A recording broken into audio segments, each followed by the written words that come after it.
Hello বন্ধুরা, তোমরা সবাই কেমন আছো? আশা করি তোমরা সবাই ভালো আছো। আমি অনেক অনেক ভালো আছি। বন্ধুরা, ফিরে আসলাম আমার একটা ছোট্ট মিনি ব্লগে। তো বন্ধুরা, আজকে আমি রান্না করতে যাচ্ছি খাসির মাংসের চর্বি দিয়ে। কি রান্না করছি ভাবছো? কিছু আলুর দম, ঘুগনি না, এই ধরনের কিছুই না। রান্না করছি আজকে খাসির মাংসের চর্বি দিয়ে মুরগির মাংস।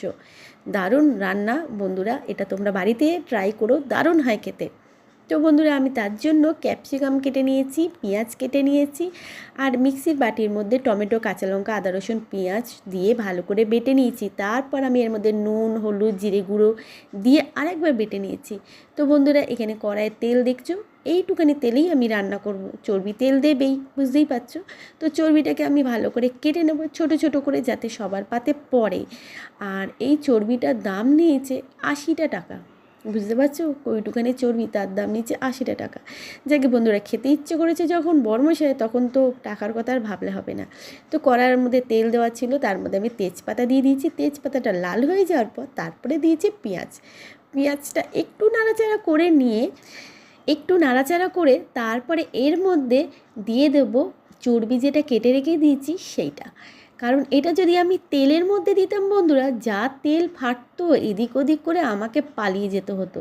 তাই জন্য পেঁয়াজটা আধা ভেজে, মানে জাস্ট একটু নাড়াচাড়া করে, তখনই আমি এই মাংসের চর্বিটা দিয়ে দিয়েছি। দিয়ে আর এটাকে ভালো করে নাড়াচাড়া করে নিচ্ছি। নাড়াচাড়া করে নেওয়ার পর তারপর এর মধ্যে দেবো ক্যাপসিকামটা দিয়ে ভালো করে নাড়াচাড়া করে এটাকে ভেজে নেব।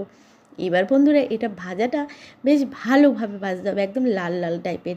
এটা যদি লাল না ভাজা হয় ঠিকঠাক করে, সেই স্বাদ আসবে না। বন্ধুরা, যত পেঁয়াজ ভালো করে ভাজবে, ততই কিন্তু মাংসর স্বাদ সেরকম হবে। তো আমি সেইভাবেই পেঁয়াজটাকে ভালো করে ভেজেছি। আর এখানে যে মশলাটা বেটে রেখে দিয়েছিলাম, এর মধ্যে কাশ্মীরি লঙ্কার গুঁড়ো একটু দিয়ে দিয়েছি। দিয়ে এটাকে ভালো করে এবার কষিয়ে নেবো। দেখতেই পাচ্ছ কি সুন্দর কষা হচ্ছে। আর পেঁয়াজের যেহেতু অংশটা বেশি, ওই জন্য গ্রেভিটাও বেশি হয়েছে। তার সাথে চর্বিটা তেলের মধ্যে গিয়ে ফুলেছে, অনেকটাই গ্রেভি লাগছে। মাংসরও ছিল প্রায় অনেকটাই, 1.5 কেজির বেশিই মাংস ছিল। আর এখানে আমাদের পোকোসোনার খাবার দাবার আমি রেডি করে নিয়েছি। পোকোসোনাকে খাওয়াবো, খাইয়ে তারপরে আবার বাকিটা করব রান্না, কারণ অনেকটা বেলা হয়ে গেছে। আর এই দিকে দেখো, পোকোসোনার একটা ওষুধ খাওয়ার আগে খেতে হয়, একটা খাওয়ার মধ্যে দিয়ে খাওয়াতে হয়, যেহেতু লোম ওঠে। আর ওইটা আমাকে রেডি করে দিয়ে খাওয়ার ওষুধটা খাইয়ে দিয়ে আমি একটু নাড়াচাড়া করে দিয়ে গেলাম আবার গ্রেভিটাকে দিয়ে, আবার গ্যাসটাকে আমাকে বন্ধ করে আবার তারপর যেতে হবে। তো বন্ধুরা, এই হচ্ছে মশলা কষানো হচ্ছে। এর মধ্যে শেষ নেই বন্ধুরা, আমি এর মধ্যে আর একটা উপকরণ দেবো, সেটা তোমাদেরকে পরে দেখাবো। আগে মাংসটা দিয়ে আর একটু কষাই, তারপরে তোমাদেরকে দেখাবো। তো মাংসটা আমরা যার থেকে নিই, সেই মাংসটা এত ভালো দেয় না। মাংসটা কষাতেই মাংস সেদ্ধ হয়ে যায়।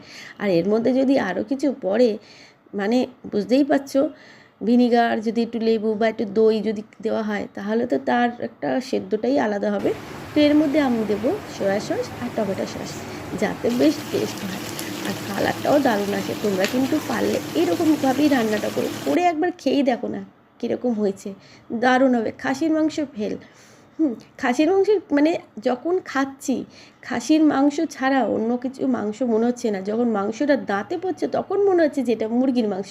কিন্তু গ্রেভি পর্যন্ত খাসির মাংস খেতেও টেস্ট ওরকমই, আর ওরকমই একটা স্মেল। এই দেখো বন্ধুরা, মাংস কষানো হয়ে গেছে আর দারুণ লাগছে। আমি একদম জল দিইনি, এটা পুরোটাই চর্বির তেলের মধ্যে মাংসটা রান্না হচ্ছে। একদম মনে হচ্ছে না খাসির মাংস, কিন্তু না, এটা হচ্ছে মুরগির মাংস। আর এই দেখো, কালারটা দুর্দান্ত হয়েছে না? দারুণ কালারটা হয়েছে। যে একবার বানিয়ে খাবে, সে বারবার বানিয়ে খেতে বাধ্য। তো বন্ধুরা, তোমরা এইভাবেই একবার বাড়িতে মাংস বানিয়ে খেও, দেখো দারুণ লাগবে খেতে। তো ভিডিওটা ভালো